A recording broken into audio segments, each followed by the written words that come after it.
Olá, gente, tudo bom? Vamos começar direto o nosso estudo hoje. Nós estamos continuando o estudo das cartas do Novo Testamento.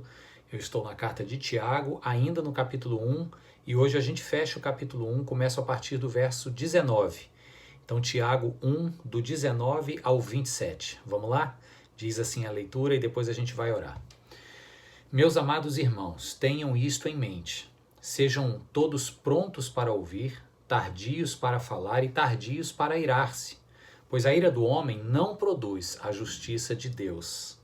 Portanto, livrem-se de toda a impureza moral e da maldade que prevalece, e aceitem humildemente a palavra implantada em vocês, a qual é poderosa para salvá-los. Sejam praticantes da palavra e não apenas ouvintes, enganando-se a si mesmos. Aquele que ouve a palavra, mas não a põe em prática, é semelhante a um homem que olha a sua face num espelho e depois de olhar para si mesmo, sai e logo esquece a sua aparência.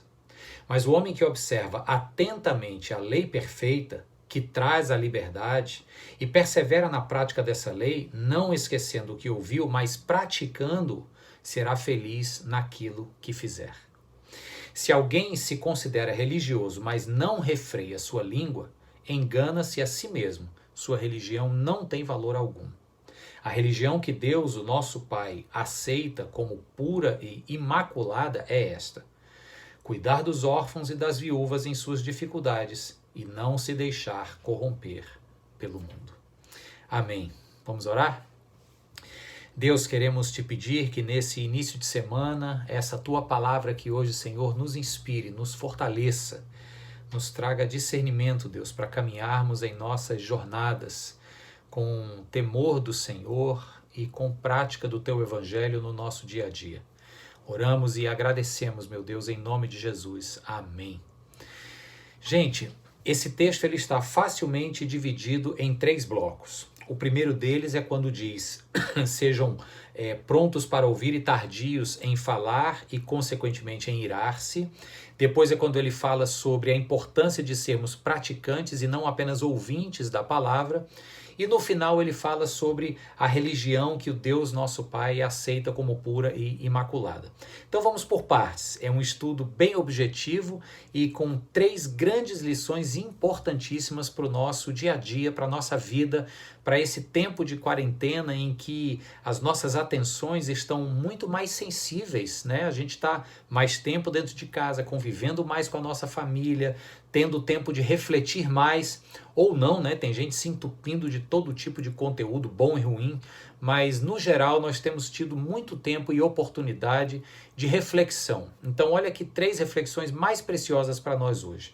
Primeiro é quando ele diz assim, ó, sejam prontos para ouvir e tardios para falar. Sabe aquela história, talvez você já tenha ouvido da tua mãe, eu já ouvi da minha mãe várias vezes, né? Deus nos deu 2 ouvidos e uma boca. Vamos ouvir mais e falar menos. Tem um outro ditado engraçado que diz assim, como é que é? Em boca fechada não entra mosca, um negócio assim, quem fala muito dá bom dia a cavalo. Esses ditados é apenas para dizer o seguinte, é melhor ouvir mais do que falar, né? A própria Bíblia diz isso lá no livro dos Provérbios, quando fala que o tolo, ficando em silêncio, se passa até por sábio. Então, quando o Tiago está dizendo isso, ele conclui falando assim, que prontos para ouvir, tardios em falar e tardios para irar-se. Olha que encadeamento interessante que ele põe aqui. Quem ouve pouco, já fala logo sem refletir, não é tardio no falar, mas é pronto para falar. E aí, o que acontece? Vai acabar arranjando confusão. Então ele diz que o antídoto para isso é sermos prontos para ouvir e tardios no falar. Consequentemente, seremos tardios no irar-se. Faz sentido?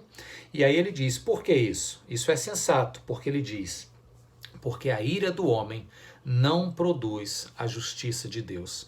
Em outras palavras, é como se o Tiago estivesse falando para essa comunidade de cristãos espalhados pela diáspora, judeus convertidos ao cristianismo, espalhados no mundo romano, naquela época, a partir de Jerusalém, de onde ele ministra, dizendo o seguinte, olha, não adianta vocês ficarem com raiva, vocês quererem vencer a coisa na base do grito. a ira do homem não produz a justiça de Deus.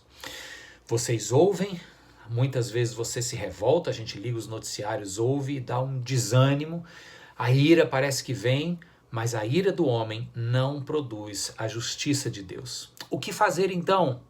Vamos aguardar, vamos confiar nesse Deus em quem a gente crê.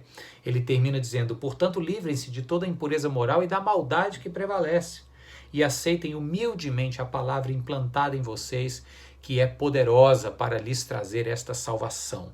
Você já entendeu ao longo desse processo aí, já estamos na 26ª, se eu não me engano, né? Live, esta salvação nesse conceito neotestamentário não é o tal do passaporte para o céu, tem a ver com uma vida plena e abundante, cheia do shalom de Deus aqui e agora, que se consuma ali e além, mas começa aqui e agora.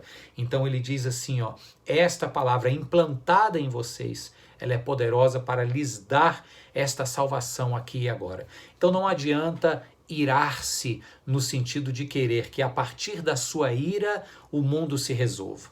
A ira do homem não produz a justiça de Deus. Então a gente é pronto para ouvir, tardio para falar e mais tardio ainda para irar-se, porque esta ira não vai nos levar a lugar nenhum. A gente então aguarda, a gente ora, a gente contribui na medida em que a gente pode, mas a gente confia no Deus em quem nós cremos, amém? A palavra dele pode nos dar, a palavra implantada em nós, ele diz, é poderosa para nos dar essa salvação. Continuando, e eu diria que talvez essa segunda sessão agora seja o centro de interesse aqui do nosso texto, é quando o Tiago diz que devemos ser praticantes da palavra e não apenas ouvintes. Aí ele traz uma frasezinha final que é bastante interessante. Ele diz, sejam praticantes e não apenas ouvintes, vírgula, enganando-se a si mesmos. Quando a gente ouve a palavra, recebe o ensino, participa aqui da live, mas não põe nada disso em prática, o Tiago está dizendo que isso é uma espécie de auto-engano. Por quê? Olha que ilustração interessante que ele coloca aqui, ó. Aquele verso 23, aquele que ouve a palavra, mas não põe em prática, este que está auto-enganado, ele é semelhante a um homem que olha a sua face num espelho e, perdão, ele olha a sua face num espelho e depois de olhar para si mesmo, ele sai e logo esquece a sua aparência. Essa ilustração aqui é interessante e há muitos anos atrás eu refleti sobre isso, nunca me esqueci. Que assim, sabe quando você está diante do espelho, você está se olhando, aí você vê as imperfeições, né? Você diz, pô, isso aqui tem que limpar, isso aqui tem que ajeitar. Eu tenho essa inflamação aqui na pálpebra do olho, chamada blefarite. Às vezes eu tenho que perceber quando é que está irritado, passar lá o remédio. A gente vê isso diante do espelho. Só que ele está falando que quem ouve a palavra e não a pratica é semelhante a esse homem que vai lá na frente do espelho, olha tudo, depois sai, esquece da aparência. E quando esquece da aparência, esquece daquilo que viu, que precisava de conserto e agora não lembra mais. Então isso aqui é semelhante a todos nós quando nos acostumamos a um jeito religioso e domingueiro de ser, simplesmente para o culto ou para a missa, seja onde for, ouvir o ensino do evangelho, não colocar em prática. O que acontece? O tempo passa e tudo aquilo que quando a gente estava ouvindo a palavra, a gente ouviu e disse, é verdade, isso aqui tem que ser mudado, isso aqui está entrando como uma flecha, eu tenho que consertar. Mas depois saiu dali e não botou em prática, aqueles vacilos, aqueles ciclos viciosos de erro continuam lá dentro. Então percebe, ele está dizendo, quem ouve e não pratica é semelhante a esse homem que viu as imperfeições, mas saiu de frente do espelho e já esqueceu a aparência. Então, quem ouve e não pratica, além de auto-enganado, ele é uma pessoa estagnada, ele não muda, ele não avança, ele não progride naquele sentido de santificação pessoal, de estar se tornando uma pessoa mais parecida com Cristo a cada dia. Lembra desse conceito de salvação que vem a partir da teoses, a nossa transformação à semelhança de Cristo? Isso só vai acontecer se na medida em que eu ouço a palavra, eu a coloco em prática e ela gera mudança em minha vida. Então fica já um segundo desafio para você. O primeiro é esse bloco aqui do prontos para ouvir e tardio em irar-se.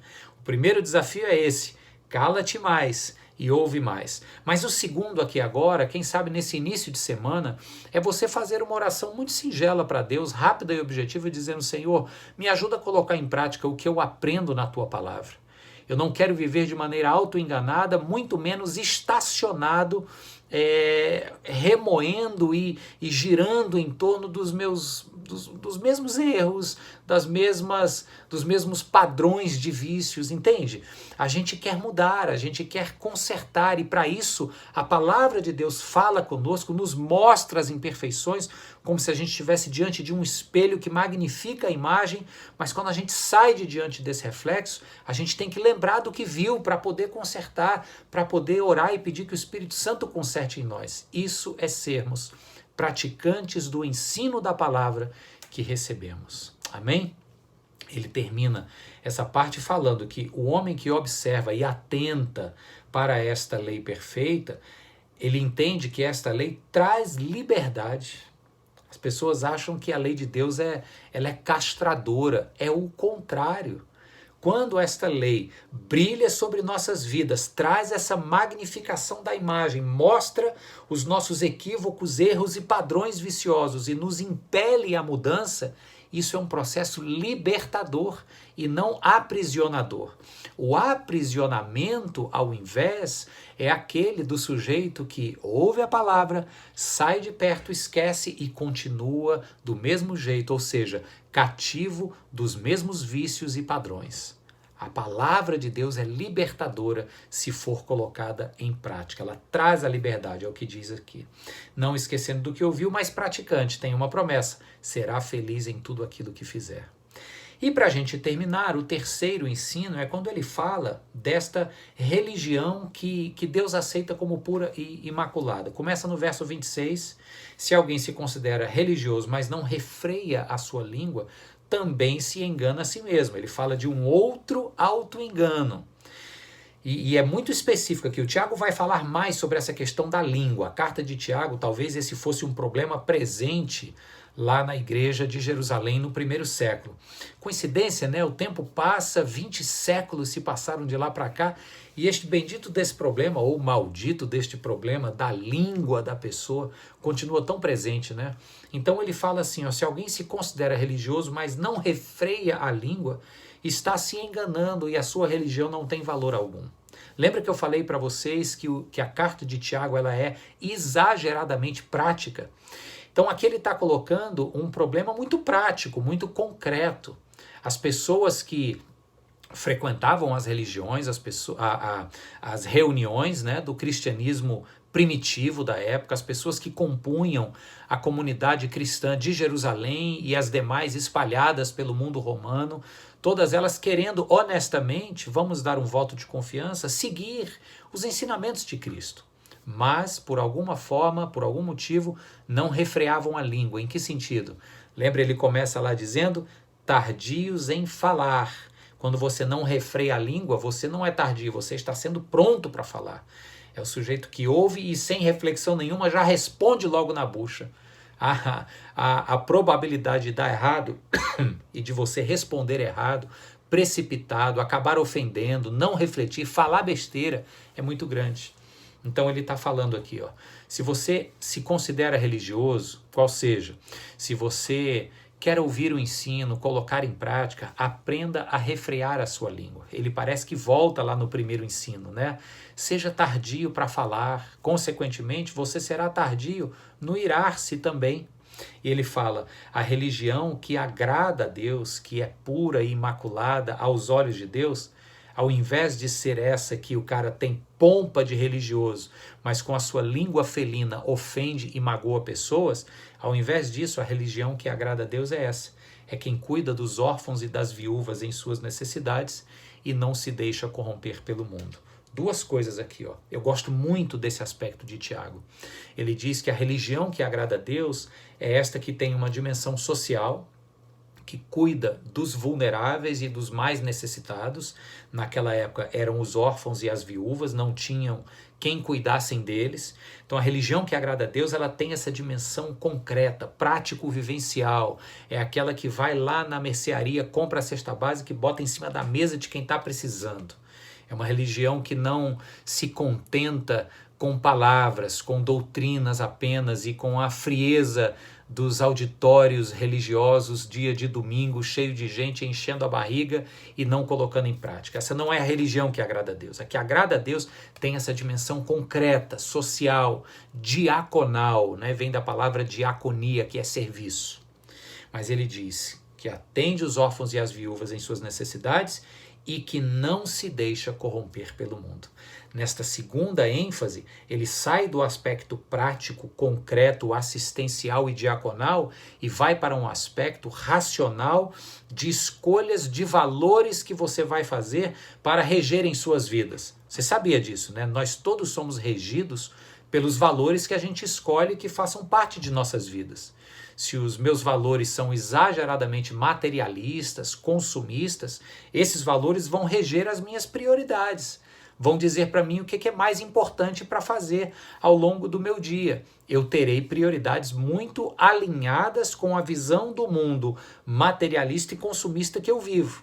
Mas se eu me lembro lá da palavra de Jesus, Evangelho de Mateus capítulo 6, quando ele diz: tenham as prioridades do reino de Deus, busquem em primeiro lugar o meu reino e a minha justiça, e todas essas coisas do mundo material, que vocês haverão de comer, beber e vestir, todas essas coisas lhes serão acrescentadas. Lembra disso?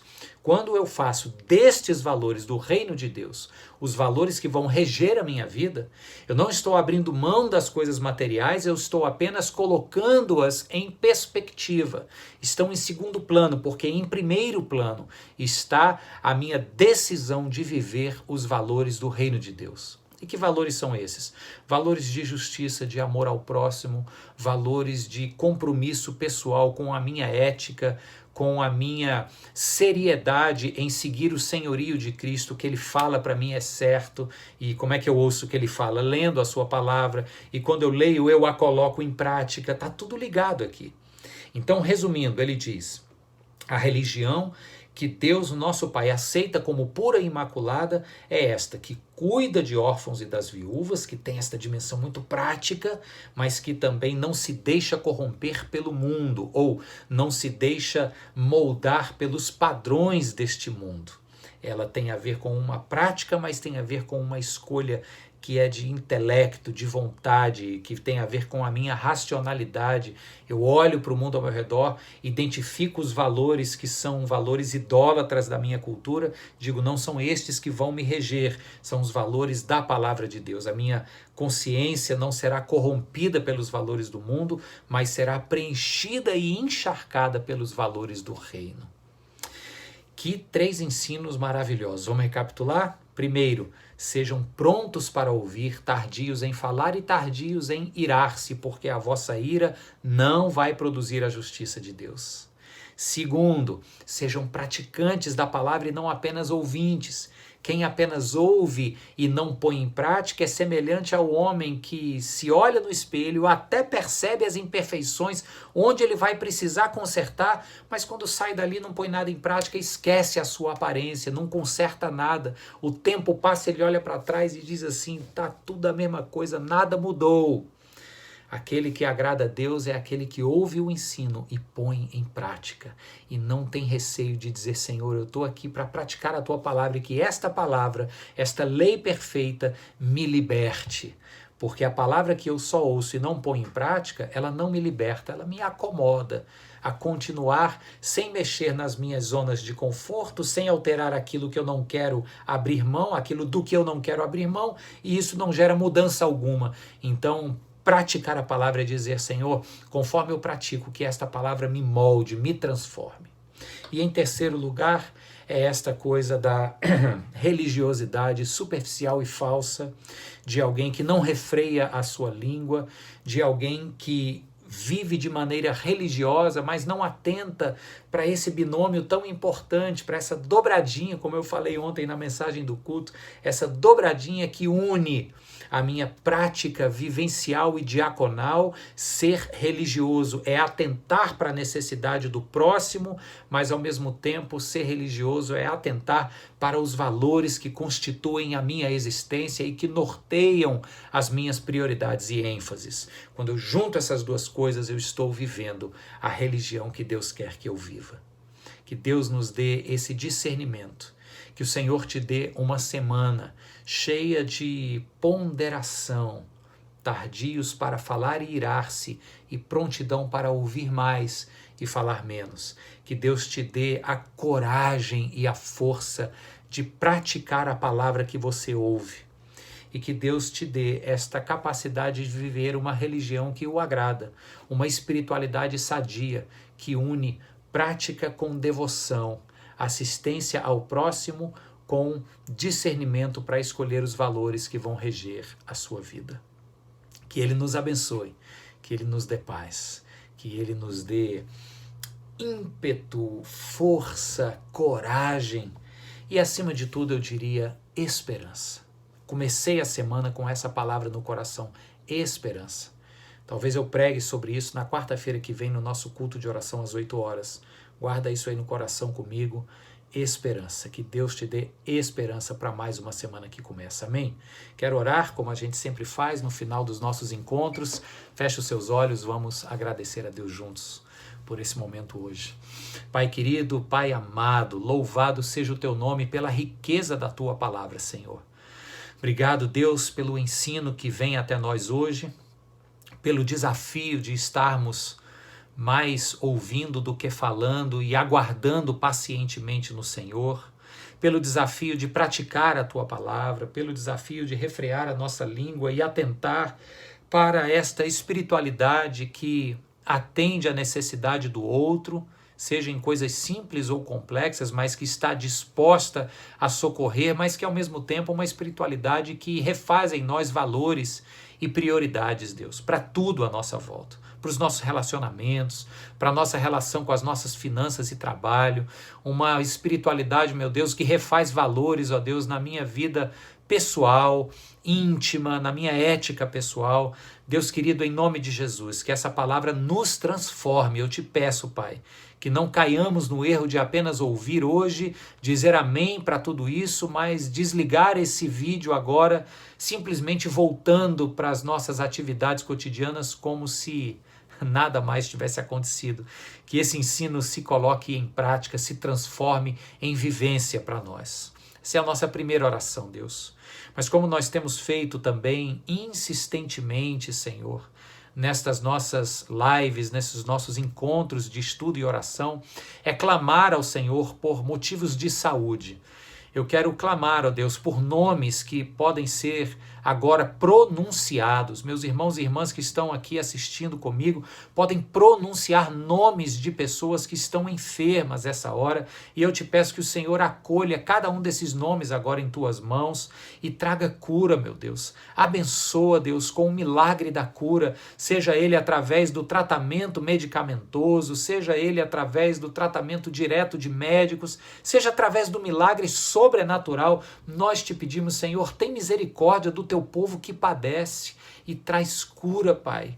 Alivia o fardo, Senhor, das famílias. Eu oro, meu Deus, em nome de Jesus, por aquele empresário, aquela empresária, gente que está também com o trabalho sob risco, Deus, de ser terminado por essa crise em que o mundo se encontra. Deus, eu te peço em nome de Jesus que o Senhor abra portas novas, que o Senhor, ó Deus, restitua esperança no coração dessas pessoas e, acima de tudo, confiança, meu Deus, de que o Senhor não há de nos desamparar. No nome de Jesus, Pai, que possamos descansar tranquilos, de que no meio da tormenta é o Senhor quem mantém o nosso barco estável e sobre as águas. Louvado seja o nome de Jesus. Que o teu sopro traga paz aos nossos corações, hoje e sempre, e em especial ao longo dessa semana que se inicia. É o que te pedimos e pela fé é o que te agradecemos, em nome para a glória de Jesus. E o povo diz amém. Amém, amém. Gente, hoje foi diferente. Hoje eu precisei subir aqui para o YouTube por razões que eu já lhe expliquei. Meu estado de saúde está bem, da minha família também, graças a Deus. O Senhor é bom e fiel o tempo todo. Mesmo se não estivesse bem, eu estaria dizendo a mesma coisa, porque a nossa confiança é nele, não é verdade? Que Deus então abençoe sua vida, que Deus te dê uma semana de muita paz e a gente se encontra na quarta-feira.